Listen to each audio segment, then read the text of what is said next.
Lorsqu'on veut lancer son activité, que ce soit une activité de produit ou de service, on a besoin de connaître le marché dans lequel on va s'implanter. D'où l'intérêt de faire une étude de marché. Mais comment faire une étude de marché dans un contexte africain? On va en parler juste après le jingle.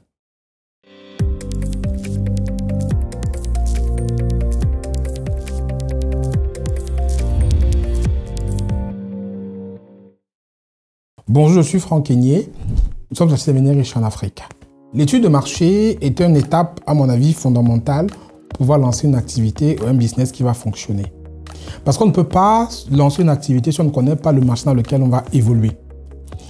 La différence qu'il y a généralement entre l'Afrique et l'Occident en termes d'études de marché, c'est qu'il y a un côté, l'Occident, où on a des données qui sont disponibles, on a des données qu'on peut trouver sur Internet, on a même des cabinets qu'on peut mandater pour faire cette étude-là et avoir des données très précises pour pouvoir faire sa stratégie pour lancer son activité ou pour pouvoir naviguer ou la pivoter. Sur le continent africain, c'est différent.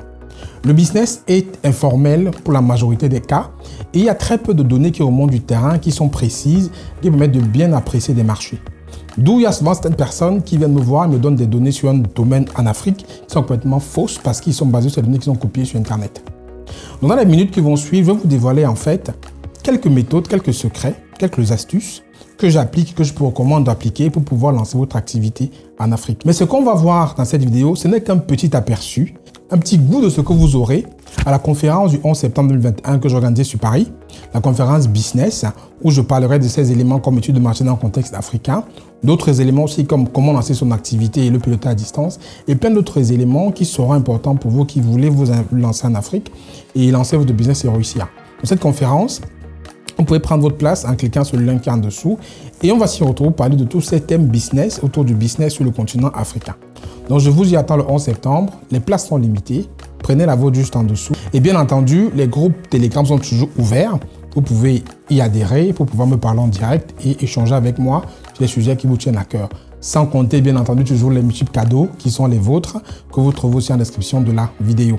Et bien entendu aussi, pour ceux qui ne sont pas encore abonnés, rejoignez-nous sur la chaîne, activez la cloche de notification pour ne louper aucune vidéo qu'on va publier ici. Comme je disais tantôt, il y a quelques minutes, le business en Afrique est très informel. Donc, on n'a pas des données qui sont accurate, qui sont précises. Donc, généralement, les gens se trompent parce qu'ils vont collecter des données sur Internet et ce n'est pas souvent ce qu'il faut faire parce que les données sont fausses. Mais déjà, avant de vous dire ce qu'il faut faire pour pouvoir faire une étude de marché ou comment s'y prendre une étude de marché sur le continent africain, je vais déjà vous dire ce qu'il ne faut pas faire. Il y a 3 choses qu'il ne faut pas faire, à mon avis, pour pouvoir faire une étude de marché. La première chose à ne pas faire, c'est de se rapprocher d'un cabinet local. Il y a plein de cabinets qui utilisent le marketing sur Internet. De se rapprocher d'eux et de demander une étude de marché. Parce que ces cabinets, souvent, ils fonctionnent comment? Ils vont recruter des jeunes sur le terrain qui vont envoyer collecter des éléments, des réponses avec des fichiers de sondage pour dire, voilà, je me lève le matin à 7 h, ils ont interrogé les gens, ils vont cocher des cases, je mange du lait, oui, mon lait coûte 100 francs. Et en fait, ils vont questionner les gens sur le terrain avec un fichier de sondage et ils vont collecter ces informations-là pour vous les donner. Mais qu'est-ce qui se passe effectivement sur le terrain? C'est que ces personnes, ces jeunes que l'on prend, généralement, ils ne vont même pas à la rencontre de vraies personnes. Ils vont souvent faire des questionnaires entre eux, s'échanger les questionnaires entre eux et remplir des données comme ça. Aller s'asseoir au bar, au bout d'une bière et dire qu'après ils ont fait une collecte de données qui sont réelles. Et vous aurez des données qui ne sont pas bonnes parce qu'on va vous donner des données qui n'ont pas de sens. Donc évitez de vous rapprocher de ces cabinets-là à moins que vous ayez une certitude que les données seront bonnes. Mais pour mon expérience, ça ne marche pas vraiment de cette voie-là. Donc évitez d'abord de vous rapprocher de ces cabinets parce que les données qu'ils vont vous donner ne seront pas forcément bonnes. Sans compter un autre aspect de psychologie, parce que je prends un cas très simple. Quand vous mangez 5 fruits et légumes par jour, si on interroge les gens en route, ils vous diront oui qu'ils en mangent, même si ce n'est pas le cas, parce qu'ils ont besoin de faire bonne figure, alors que ce n'est pas vrai.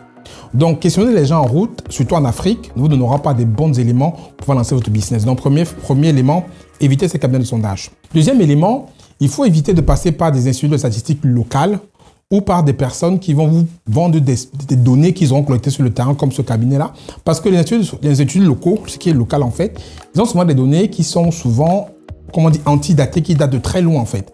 Donc en 2021, ils vont vous donner des données qui datent de 2005 ou 2006, et ce qui n'est pas d'actualité à votre business. Donc évitez aussi les chambres de commerce qui ont des données qui sont assez vieilles, et ainsi de suite, parce que les données ne seront pas bonnes de votre marché. Et le marché évolue, il est dynamique. La troisième chose à éviter, en fait, c'est la chose que tout le monde fait malheureusement, c'est d'aller sur Google et de taper l'information pour chercher. Parce que sur Google, vous allez peut-être trouver des informations qui datent de 2005, 2004, 2003, alors qu'on est en 2021. Donc, vous trouvez des éléments sur un marché qui sont vieilles, qui ne sont plus récentes. Vous allez vous baser dessus pour faire votre étude de marché. C'est complètement faux parce que le marché a complètement évolué et les données que vous trouverez sur Internet, sur les marchés africains, beaucoup Afrique subsaharienne, sera complètement fausse et votre marché sera biaisé. Vous ne pourrez pas bien faire votre stratégie pour lancer votre business. Donc voilà 3 éléments à éviter. Premier élément, d'éviter les personnes qui ont fait du marketing du terrain. On va aller collecter des infos sur le terrain parce que ça ne marche pas. Deuxième à éviter, c'est les instituts de statistiques et chambres de commerce locales qui ont des données qui sont souvent vieilles, qui ne marchent pas aussi. Et troisièmement, c'est de googliser l'information parce que vous trouvez des informations qui n'ont pas de sens, qui sont complètement fausses. Maintenant, vous me direz, Franck, c'est bien, tu m'as dit il ne faut pas faire ça. Qu'est-ce que je fais maintenant? Comment je fais mon étude de marché? Que tu sois dans le produit ou le service, ce que je vais te donner maintenant comme méthode, ça peut toujours fonctionner. Il faut juste que tu l'adoptes par rapport à ton marché. La première des choses à faire, ce que je dis toujours à des personnes qui veulent se lancer sur le continent, c'est que ce n'est qu'en faisant qu'on fait. Tout est dit dedans. Il faut déjà éviter d'avoir le syndrome du diasporien, que je dis syndrome du diasporien, c'est-à-dire vouloir arriver dans un marché et vouloir tout de suite produire en masse et investir un paquet de pognon pour produire 2000, 3000, 4000, 5000, 10 000 pièces. Quand on arrive dans un marché, surtout qu'on ne le connaît pas vraiment, il faut commencer petit. Et une méthode pour tester le marché, c'est de commencer par des petites quantités, de commencer déjà par votre cercle proche, c'est-à-dire votre famille, vos amis, vos voisins qui sont au quartier peut-être, faire votre produit en petite quantité et proposer ça déjà pour voir comment est-ce qu'ils accueillent le produit et pour voir leur retour, pour les évaluer et grandir au fur et à mesure. Il y a ce que moi j'appelle le cercle d'influence en fait, qui est d'abord votre famille, après vos amis, après vos voisins, après peut-être les voisins du quartier, ainsi de suite. Donc, allez autour de ce cercle d'influence, qui sont aussi les soft targets, et commencez à leur faire goûter votre produit ou vos vêtements, ou je ne sais pas ce que vous allez proposer comme marché, et vous collectez les retours. Et par rapport à leur retour, vous adaptez pour pouvoir donc faire le produit qui va peut-être correspondre à beaucoup plus de personnes. Ça, c'est une méthode qui est très intéressante, qui fonctionne surtout quand vous faites des données, des produits comestibles, même des vêtements ou des produits que quelqu'un peut utiliser au quotidien. C'est une méthode qui marche très bien, c'est de faire la petite quantité, la tester autour de vous et après dupliquer. Parce que généralement, les quartiers en Afrique, quand on parle de quartiers, il y a les quartiers, il y a des villes, il y a des arrondissements. Les quartiers, que ce soit Abidjan, Yaoundé, Douala, Dakar, font en moyenne entre 25 et 30 000 personnes. Imaginez juste que vous arrivez à conquérir 5% seulement de ces personnes dans votre quartier. Pas besoin d'aller plus loin. Ça vous fera environ 1500 clients tout de suite pour votre produit, ce qui est énorme qu'on se lance en tant que start-up. Donc ne visez pas très loin, commencez d'abord par cette petite étude au niveau de votre cercle d'influence et collectez les retours pour avoir des données propres de votre marché qui seront actualisées, qui seront réelles. Vous pourrez après les dupliquer pour pouvoir faire votre business et adopter votre stratégie. La deuxième méthode, en fait, pour une étude de marché, c'est d'utiliser les réseaux sociaux. Parce que Facebook est très répandu en Afrique et ça peut vous aider à faire votre étude de marché en temps réel. L'avantage de Facebook, c'est qu'il y a des pages, il y a des groupes que vous pouvez créer par rapport à la thématique de votre business. Et vous publiez dessus des articles, des sondages et pas mal d'interactions avec votre communauté que vous allez devoir bien entendu créer. Donc ça prendra un peu de temps pour créer cette communauté-là. Et cette communauté vous donnera un maximum d'informations pour pouvoir lancer votre produit. Vous pouvez lancer des jeux avec des cadeaux, des sondages. Et cette communauté-là va pouvoir réagir avec vous et vous donner plein d'informations par rapport à comment vous voulez diriger votre business. Et par ailleurs aussi, vous pouvez passer par cette communauté des réseaux sociaux pour avoir même des précommandes en fait, des précommandes par rapport au produit.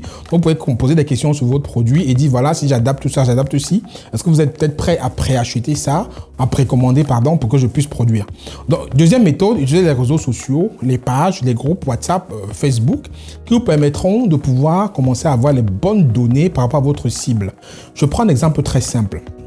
Si par exemple, vous voulez lancer une activité autour du ménage, peut-être femme de ménage. Vous pouvez donc commencer à créer une page de Facebook, ou peut-être vous parler des groupes ou un groupe WhatsApp, mais page Facebook, c'est plus facile à faire parce que ça touche plus de personnes.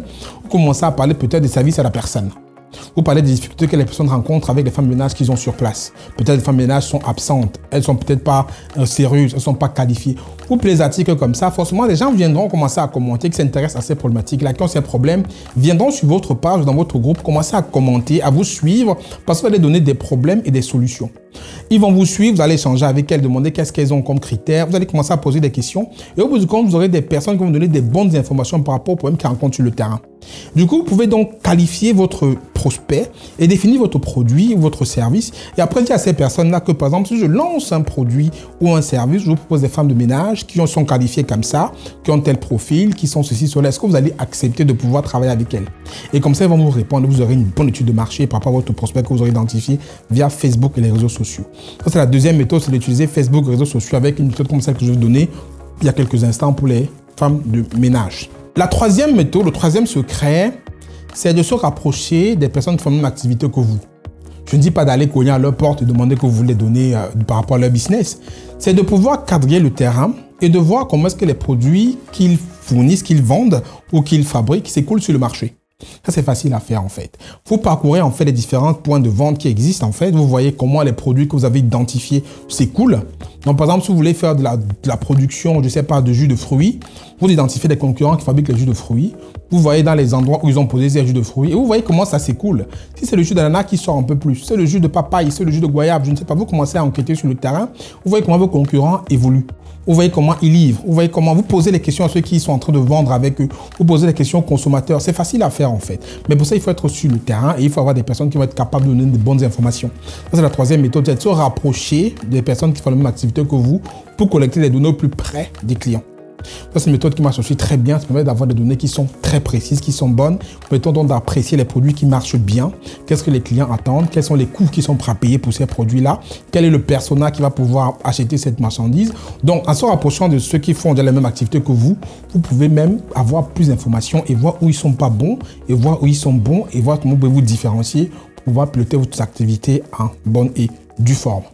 Après, pour ceux qui vont faire l'agriculture, souvent on recommande aussi peut-être d'aller se faire embaucher dans une plantation, peut-être dans une exploitation agricole à titre gratuit si vous vivez sur place. Vous voyez comment ça évolue pour pouvoir bien vous imprégner du terrain et pouvoir lancer après votre propre exploitation par la suite. Donc voilà 3 méthodes parmi plusieurs autres que je vais dévoiler le 11 septembre 2021 à la conférence business. Vous pouvez les appliquer dès demain, dès maintenant pour pouvoir lancer votre activité sur le continent. Ça vous permettra de bien comprendre comment est-ce que vous pouvez faire une étude de marché sur le terrain. Parce que comme je l'ai dit au départ, l'étude de marché sur le continent africain n'est pas le même qu'en Occident parce qu'on a une activité qui est informelle et les données ne remontent pas, ne sont pas collectées de façon convenable comme c'est peut-être fait en Occident. Mais ce n'est pas un souci. Comme vous avez des astuces comme ce que je vous ai donné, vous pouvez bien vous adapter pour pouvoir faire votre étude de marché et avoir de bonnes données pour pouvoir lancer votre activité sur le continent africain. Maintenant, je vais te poser une question, toi qui m'écoutes. Dis-moi en commentaire, est-ce que tu as lancé une activité en Afrique avec une étude de marché préalable ou tu l'as lancé comme ça juste au feeling? Et si tu as lancé une activité avec une étude de marché, comment tu t'y es pris pour pouvoir avoir des données sur ton marché cible? Mets-moi en commentaire, ça intéresse la communauté et moi en particulier pour que je comprenne comment tu t'y es pris. Et si tu n'es pas encore lancé sur le continent et que tu veux le faire mais que tu bloques par rapport aux données du marché, est-ce que tu penses que les 3 astuces que je t'ai données là vont peut-être t'aider à pouvoir le faire? Si c'est le cas aussi, mets-le-moi en commentaire. Si ce n'est pas le cas, dis-moi pourquoi. Et si tu as fait une étude de marché, comme j'ai dit, et que tu es là dans ton marché aujourd'hui et que tu butes, est-ce que ce qui est donné comme astuce te permettront peut-être de pouvoir te réorienter et de continuer ton marché? Je t'ai posé pas mal de questions, je le sais, mais essaie de te restituer dedans. Et même en commentaire, si tu te retrouves dans ces questions-là, ce que tu en penses, ça m'aidera justement de pouvoir être sûr que le contenu qu'on diffuse aide les personnes et que tu peux les appliquer tout de suite. Parce que moi, je les applique au quotidien. Et s'il faut améliorer le contenu sur mon communauté, on pourra le faire tous ensemble. Donc, je vous attends le 11 septembre 2021 pour parler de tous ces aspects-là avec ceux qui seront à la conférence. Parce que ce sera très intéressant, ce sera très dense. Il y aura pas mal d'informations qu'on va communiquer à ceux qui viendront à cette conférence-là. Et vous partirez avec beaucoup de secrets pour lancer votre business au pays sans souci et surtout gagner beaucoup de pognon en toute sécurité. J'espère que la vidéo vous a plu. Si c'est le cas, mettez un pouce. N'hésitez pas à mettre un pouce, à partager, à commenter, à vous abonner à la chaîne, avec la cloche d'indication, à faire tout ça parce que ça nous encourage. En fait, ça m'encourage surtout moi à produire du contenu et à pouvoir vous donner tout le temps du contenu dense, intéressant pour pouvoir vous aussi vous aider à vous lancer et réussir parce que réussir est mon seul objectif. En fait, que vous réussissez, bien entendu, c'est un objectif qui est majeur pour moi. C'est Franck Kenyé, je vous dis à très bientôt pour une prochaine vidéo. D'ici là, prenez soin de vous. Ciao, ciao.